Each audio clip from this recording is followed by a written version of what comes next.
చెప్పండి. ఉప్పర్పల్లి గ్రామానికి సంబంధించి ఈ ఉప్పర్పల్లి నుండి చింతపల్లికి పోయేటటువంటి మార్గంలో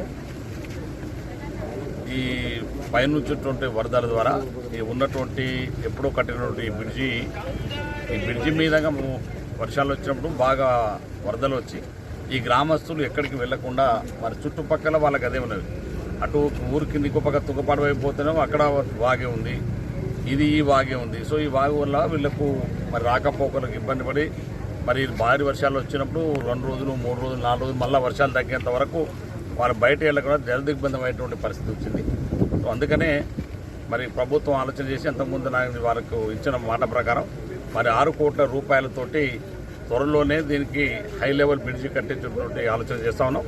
తప్పకుండా ఈ బ్రిడ్జి కట్టి ఈ గ్రామస్తులకు మళ్ళీ భవిష్యత్తులో ఇబ్బంది లేకుండా చూసేటువంటి కార్యక్రమం చేస్తున్నాం. నేను రైతులకు కానీ ప్రజలకు కానీ నా విన్నపం ఏంటంటే ఈ భారీ వర్షాల కారణంగా అనేకమైనటువంటి ఇబ్బందులు పడుతున్న సందర్భంలో మరి ప్రజలు కూడా కొంత అప్రమత్తంగా ఉండాలి.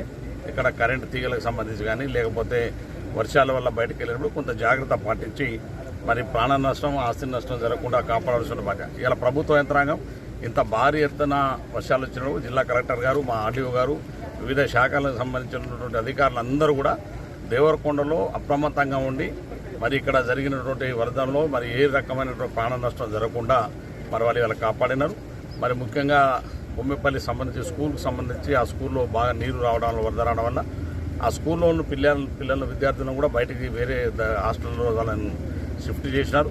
సో ఎక్కడైతే బాగా వర్షాలు వచ్చి బాగా వరదలు వచ్చినటువంటి సందర్భంలో ఎక్కడ ఏ రకమైనటువంటి మరి ఇబ్బంది లేకుండా అధికార యంత్రాంగం కూడా అప్రమత్తంగా ఉంది. గౌరవ ముఖ్యమంత్రి గారు కూడా ఈరోజు రాష్ట్రంలో ఉన్నటువంటి ప్రతి ప్రభుత్వ యంత్రాంగాన్ని అప్రమత్తం చేసి ఉన్నారు. ప్రభుత్వం ఒకటే ఎక్కడ ఏ ఇబ్బంది రాకుండా ప్రజలను ఎప్పటికీ చూసుకోవాల్సిన బాధ్యత మరి ప్రభుత్వ అధికారులు ప్రజాప్రతినిధులు అందరిపైన ఉంది. కాబట్టి అధికారులందరూ కూడా మరి అప్రమత్తంగా ఉండాలని కోరుతాం.